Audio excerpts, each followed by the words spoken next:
Okay, don't understand. Can you hear me? Oh, not ready yet.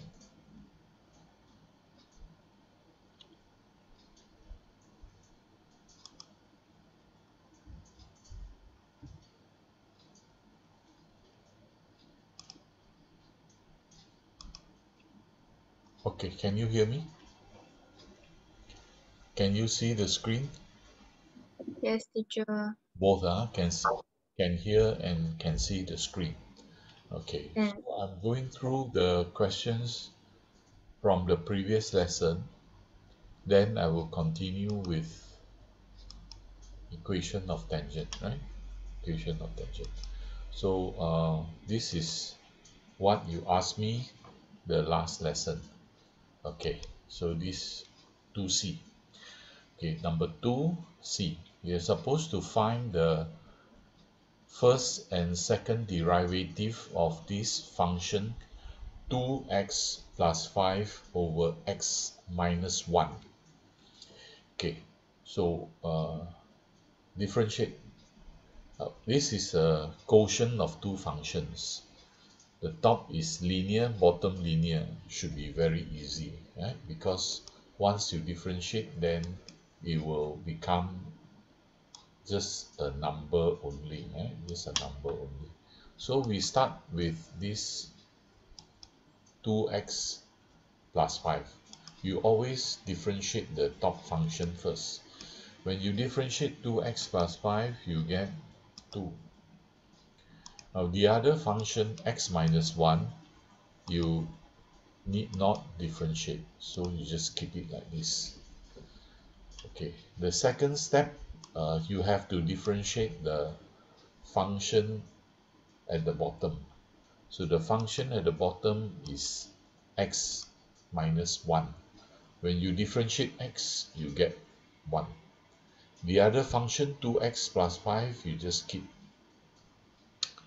So by expanding the two brackets and simplifying, you get negative 7.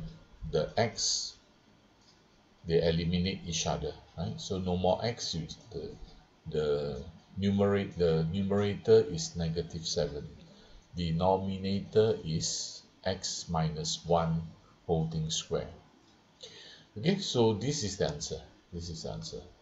F, first derivative, f prime. Okay, now in this form again, it is quite difficult to differentiate. So you change it to the index form. Now, in this case, it is just a composite function. It's no longer a quotient quotient rule, right? Because the top no function there. So you just leave it like this and differentiate the second time. Bring down the negative 2, then the power less by 1, then differentiate what is inside the bracket, you get 1. So then you get negative 7, negative 2 is positive 14. And this term with the power negative 3, you bring to the bottom, right? So you get something like this. So finish with the first question that you asked from the last lesson. Now the second question that you asked is formative exercise, question number 1. Now question number 1, the y is combined together with the x. It is implicit. Now in more advanced differentiation, you can actually differentiate this xy using implicit differentiation, but you have not learned that yet, so no need. So what you need to do is you just make y the subject of the formula.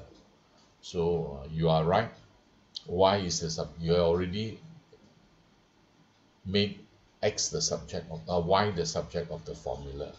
So again in this form you have to use quotient rule, but the denominator is very simple, just x only, just x only. So you need not use quotient rule, you just divide. divide this term by x, divide this term by x, and you end up having 2x plus 3x to the power minus 1. Now, during the division process, you have not differentiated the function. So this thing is still known as y. It's not dy dx, it's still known as y. Okay, so we proceed to differentiate this function 2x plus 3 to the 3x to the power negative 1. Differentiate 2x, you have 2. Differentiate 3x to the power negative 1 is negative 3x to the power negative 2. So this is the first derivative. Second derivative, you need to differentiate dy dx again. So differentiate 2, you have x. Differentiate negative 3x to the power negative 2, we have positive 6x to the power negative 3. Fine. So you have obtained both the first and second derivative.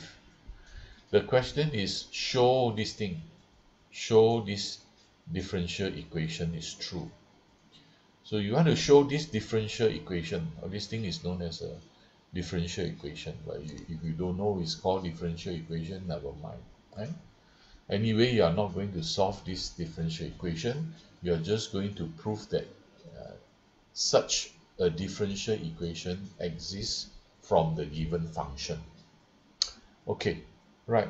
Now, to prove or to show you this equation, you need to start either from the left hand side or the right hand side. So the left hand side is this thing, x square d2y dx square plus x dy dx. This is the left hand side. Now after the equal sign, the equal is the center. So after the equal sign, the y is the right hand side. So to prove these things, you have to start from the left hand side. You end up having the right hand side. Or you start from the right hand side, and after certain manipulation, you end up with the left hand side. So this is the proof, right? So if you start from both sides, blah blah blah, finally you get 0 equals to 0. Of course 0 is equals to 0. You didn't prove anything, right? you, the last step there, you write 0 equals to 0. No, you didn't prove anything. Although you may know everything, but that is not the proof. So the actual proof is like this. You start from the left hand side. So the left hand side, I have x squared d2y dx squared plus x dy dx. The x squared I copy, the d2y dx squared I replace with what I have found earlier. Substitute inside. You see the purple color? Purple color. So substitute inside. Then the x dy dx. X you copy down x. Dy dx you replace it with this thing. Right? With this thing that you have found earlier. So you multiply them together, you add them up, right? We have something like this. But this one is what we have here, y. So this thing is actually y. So finally, my left hand side equals to the right hand side. So this is the proof. Okay. Now we are also going to use this method to prove trigonometric identities. Trigonometry is which chapter? Which chapter in your Form 5 syllabus? Maybe chapter 4 or chapter 5, I don't know, right? Something like that. So you are going to use this method to prove. Okay, right. So far, any question on this proving? Don't understand how to prove. What I am writing, the LHS, RHS, don't understand. You want to ask? Can anyone Can want? teacher? Huh? Can. Can understand. Okay. Then I continue with question number 3. Question number 3 is square root. Now, whenever you see square root, it's going to be very difficult. You must know either rationalization or, you see, this one is actually, you can use rationalization. You multiply the top with this, the bottom with the same factor, then you get rationalization. Right? So you don't have to use A, B, C, D actually. Li Yin. I make it A, B, C, D lah. Uh, okay, right. So we start question number 3, right? Square root of x squared minus 5. You cannot differentiate this. You have to change to this form. X squared minus 5 whole thing raised to the power of half. So the first derivative, f prime x, bring down the half, then the index less by 1, differentiate what is inside the bracket, you get 2x. The 2 and 2 will cancel away, so you are left with x at the top, and this is negative half, so you bring to the bottom. So this is your f prime x. Now don't need to change back to square root form, because they are interested in what is the value of f prime 3. So what you need to do is you take the 3, substitute inside this function here. Substitute inside the f prime x. So you have 3 at the top. 9 minus 5 is 4. Square root of 4 is 2. So answer is 302. Okay. Right. Second derivative. Second derivative, I have to differentiate this f prime. Now, since it is the quotient of two functions, I have to use the quotient rule. So to use the quotient rule,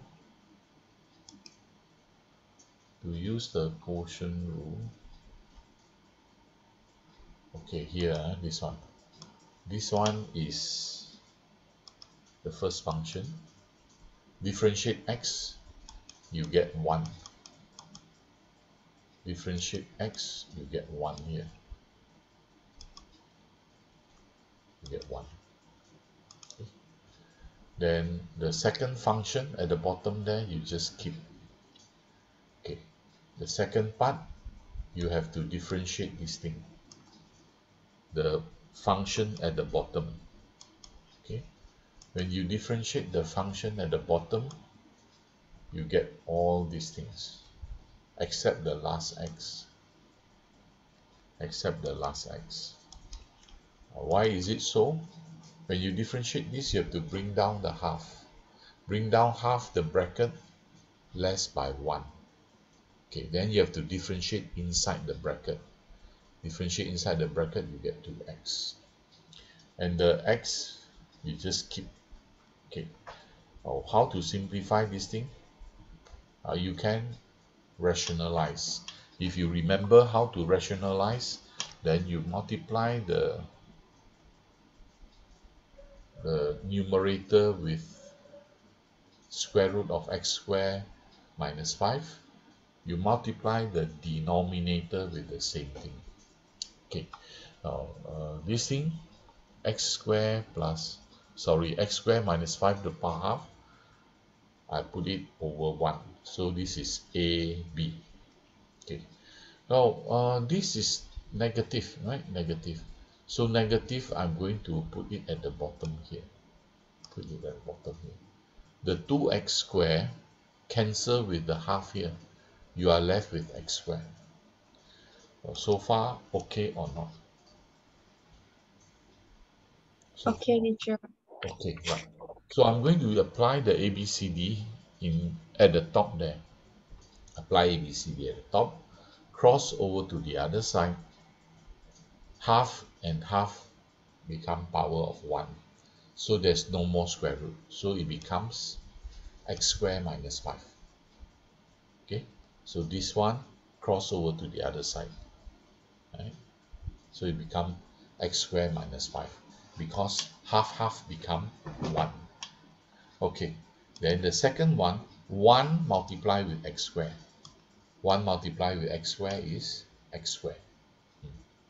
Then this thing is at the denominator, remain the same. So you still remember how to simplify one fraction in the numerator, or maybe you have a fraction at the denominator. So Yeah. you have different ways of simplifying them. So this one you remember, then you will move to the bottom. So the half move to the bottom with the power of 1 here. It becomes power of 3 over 2. Power 3 over 2. At the top there, the x square and the x square will eliminate each other, or they will cancel each other off. You are left with negative 5, right? So you have negative 5 x squared minus 5 to the power of 3 over 2. Now, you don't have to simplify this because your aim is not to find the f prime, f double prime x, but to find the value of f double prime 3, f double prime 3. So you need to substitute the 3 into this function here. Substitute 3 become 9. 9 minus 5 become 4. Square root of 4, this half here means square root. Square root of 4 is 2. 2 to the power of 3 is 8. That's why I have 8 here. So answer is negative 5 over 8. Any question so far? Ada soalan?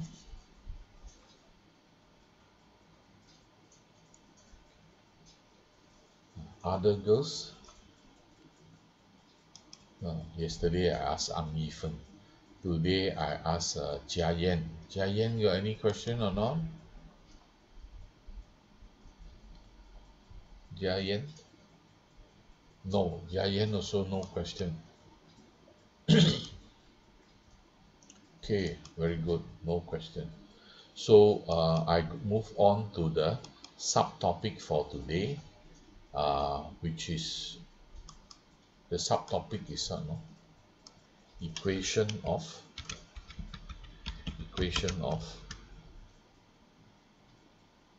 tangent and equation of normal. Okay, so we have two types of equation. So this is the subtopic for today. I underline the tajuk, the subtopic.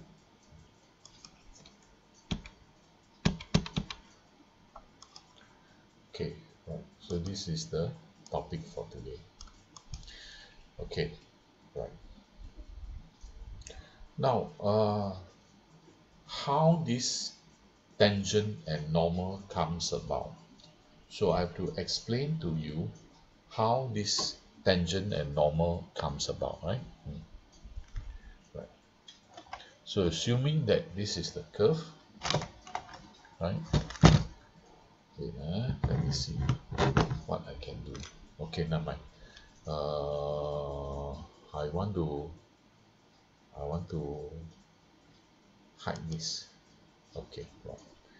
Now, this is a curve. Now, this curve is given by an equation, y equals to fx. Okay, right. So one more time, I have a curve here. This curve probably is a parabola, as you can see, x squared. 0.05 x squared is a parabola, but it doesn't mean that this thing applies to parabola only, right? It can be any curve. Any curve also you can have a tangent, right? So okay, so we look at a curve, right? Y equals to fx, and the example I've given you here is y equal to x squared, but it can be any other curve, right?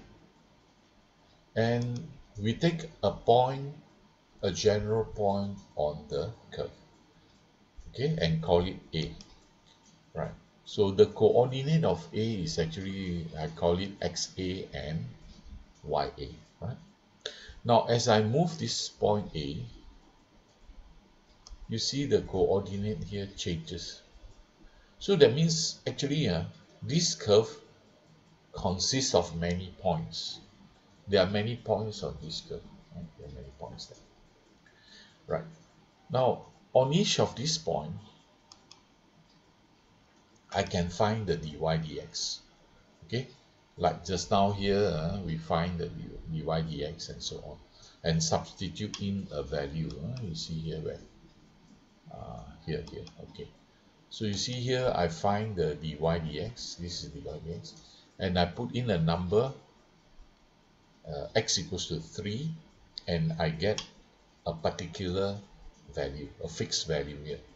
So that means for each value of x, there is a value, a corresponding value for the dy dx or the f prime. Okay. So coming back to our curve here, right? So I have a point here, right?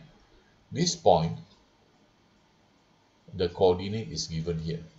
Now for this particular point, when x equals to 9.94, there is a fixed gradient. The gradient is, of course, is given by dy dx, and the value is 0.94. Okay. However, if I move this point to another place, right? Let's say move the point here. So now the coordinate becomes negative 7.21 and 2.60. So the coordinate of this point is different. And if you look at the gradient of tangent or the dy dx, is different, negative 0.72. Okay. Now, maybe I will show you the tangent like this. Okay. So as I move, uh, as I move the point A, or maybe don't want to move lah, I ask him to move by himself. Hey, move. So he moved by himself. Now, as the point A moves, that means as the point A takes different coordinates, the tangent will be different. The gradient of tangent will be different. Now, what is this tangent? As I've told you earlier, tangent is like this. Let's say this is the curve. The circumference of the circle here is a curve, right? So I take a line, and this line is resting on the curve. And when it rests on the curve, that means this line touches the curve at one point. So when this line touches the curve at one point, this line is known as the tangent to the curve at this point. Because if you say tangent to the curve, there can be many tangents, right? So this is tangent for this particular point. But if I take another point, then it will be another tangent. So different points, they have different tangent. So it is shown by this, right? Shown by the picture or the graph here. Or you want to see it move like that. Move. Hey, come back, don't go away, come back.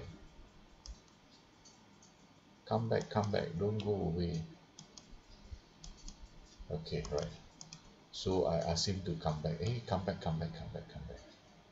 Okay, come back here, right? So now, what we are going to learn in this subtopic is how to find the equation of this red line. The equation of this red line here is called the equation of tangent.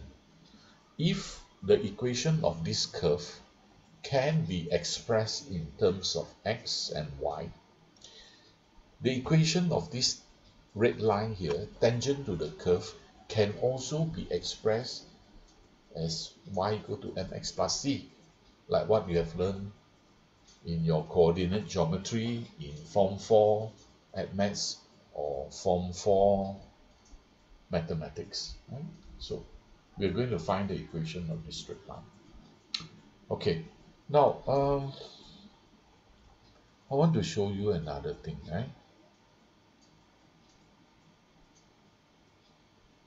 This one.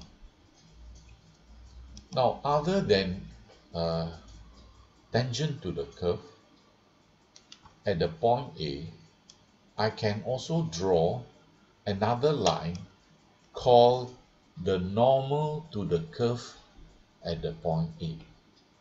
The normal to the curve at the point A is the green line. Is the green line. So, what what is the difference between normal and tangent? Right. So I draw. Okay. Right. While the tangent touches the curve at one point like this, right? Let's say this line is the tangent, and you cannot see. You please tell me, if I put so low, maybe you cannot see. You put here, okay. Now let's say this is the curve, right? This is the curve, and this is the tangent to the curve. Now tangent to the curve at this point here, right? Now what is a normal? A normal is another line passing through the same point, passing through the same point, but it is perpendicular to the tangent. That means it is at 90 degrees to the tangent, right? Then this line here, represented by the ruler here, is called the normal. Okay, it's called the normal. And can you see or not? Sorry, I didn't ask you. I just talk like that. Can you see what I'm showing you here or not? Someone please answer me. No, teacher. Huh? No. Cannot. On the screen, Uh-huh. screen can. Just now, can you see the thing when I show you? Huh? No, Just now no, cannot lah.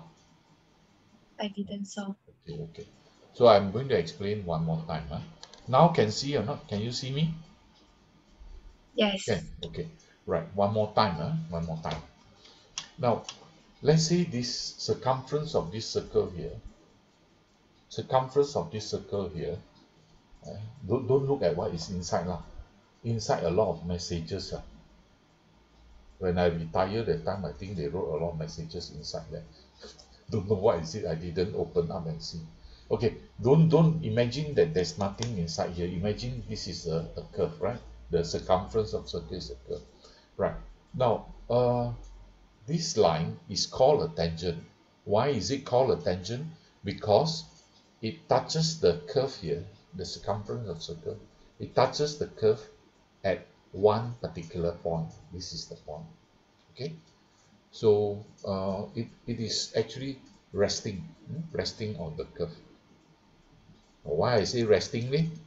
Because it's supporting the line, or maybe here also can, right? So this is a tangent, but this is a tangent at this point, right? Tangent. So let's say we have different points. You have different tangent, different points, you have different tangent, right? So let's say I choose this point, and this is the tangent to the curve here. Now, what is the normal? Norm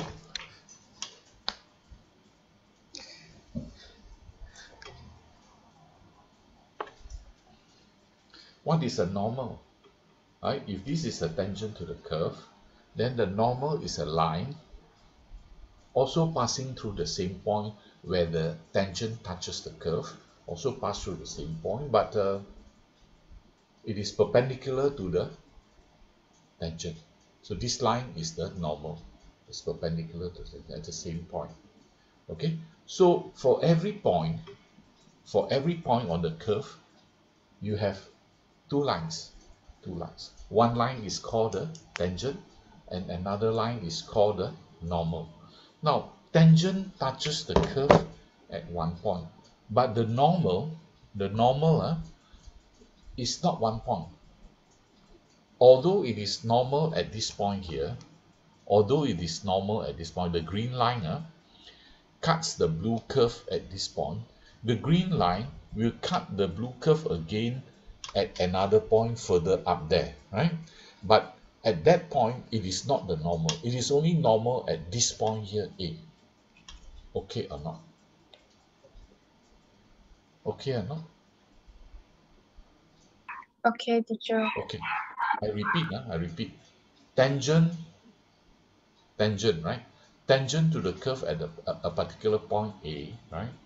It only touches this curve at one point, and that point is the point A.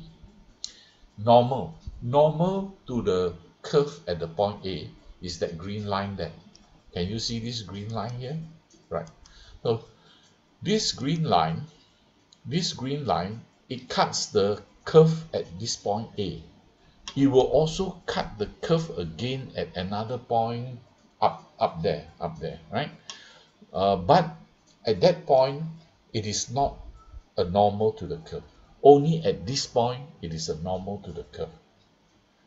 Okay, right. Okay, right. So next.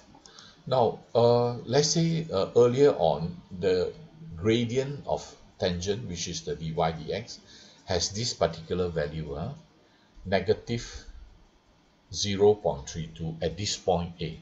Other points, the value may be different. Right. I'm going to call this dy dx here, which is the gradient of tangent, right? I am going to call it m1. I'm going to call it m1, right? The red line here, I call it m1. Then the gradient of the normal, this green line here, I call it m2. I call it m2. Now there is a relationship between m1 and m2, and you have learned in your coordinate geometry, m1 times m2 is -1. So from this relationship, I can calculate the value of m2, which is also the gradient of this green line, which is the normal. Okay now? So this is m1, I call it gradient of tangent. So m2, I call it gradient of normal. And it can be calculated like this, in this way. Any questions so far?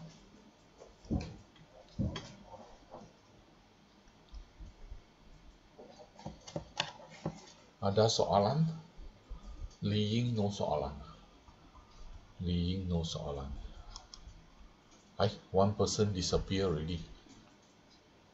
Where is Ang Li Fen or what? Ang what Fen? No, here. Okay. So now Zini can understand or not?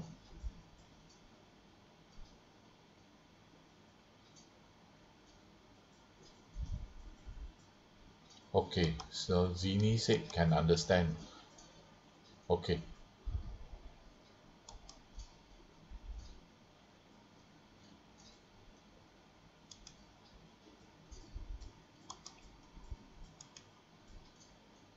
Zini can understand. Chen Tong also can understand. Okay, very good. So now I'm going to move to the next page. The next page is to show you how to calculate the equation of this red line, which is called equation of tangent, and the equation of this green line, which is called the equation of normal. So I'm going to show you how to calculate these two. But before that, you have to understand what you're calculating first lah. So I'm explaining to you what you are calculating. Next page.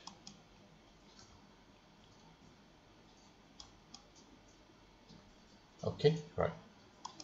Now, from your knowledge of coordinate geometry, to find the equation of a straight line, whether it is tangent or whether it's normal, you need to know the gradient of the line, which I call it M. And you also need to know a point on the line, and I call it x1, y1. To find the equation of the straight line, we use this formula, y minus y1 equal to mx minus x1. Now, some students, they use y equals to mx plus c. Is there any difference with this y minus y1 mx minus x1? Any difference or not?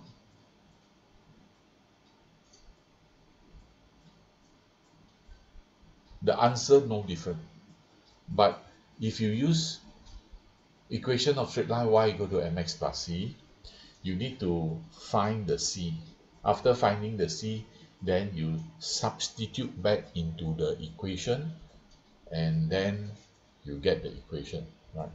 Now, if you use this formula, y minus y1 mx minus x1, you substitute everything inside this equation.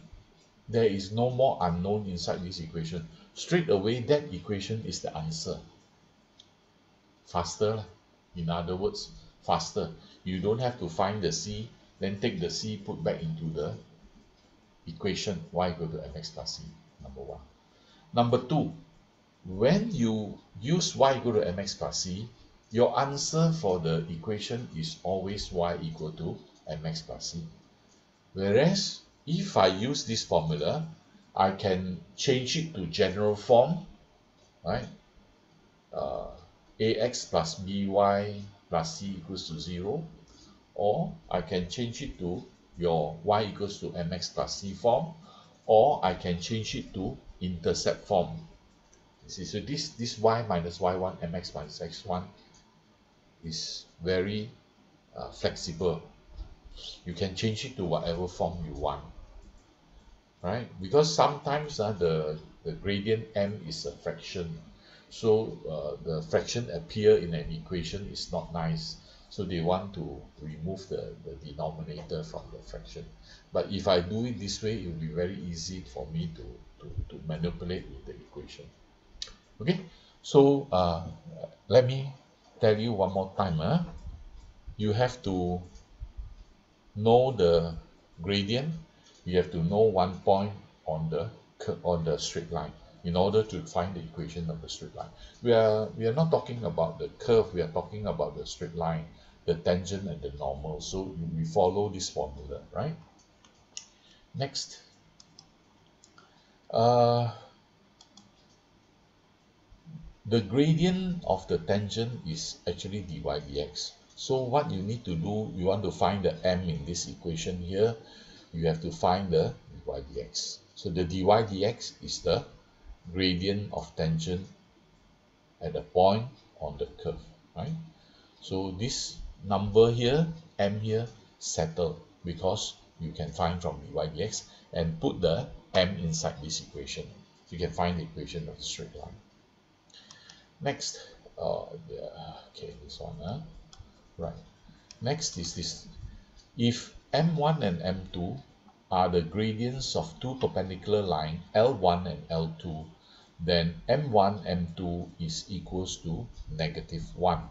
This is what you have learned in Form 4 additional mathematics, not mathematics. Mathematics, you don't learn this formula, right? Now this formula, m1, m2 equals to -1, probably you use it to prove that the two lines are perpendicular. But if you want to find the gradient of a perpendicular line, then you use this one. M2 equals to, or M2 equals to -1 over M1. Okay, so save, otherwise don't have. Okay, now M2 equals to -1 over M1. So we are going to make use of these three things here. Number 1, number 2, and number 3 to find the equation of tangent and equation of normal, right? Okay, so next. Now I'm going to show you a few examples. If I show you examples from the textbook, then you have nothing to try anymore. Okay, I mean everything also I've done for you. So I have chosen some questions, some very old questions, a few from here lah, not all. I cannot show you all. I'm going to show you number 34, 35, 49, 50. So these four questions from here, I'm going to show you here, right, to explain to you how to make use of these things here to find equation of tangent and equation of normal.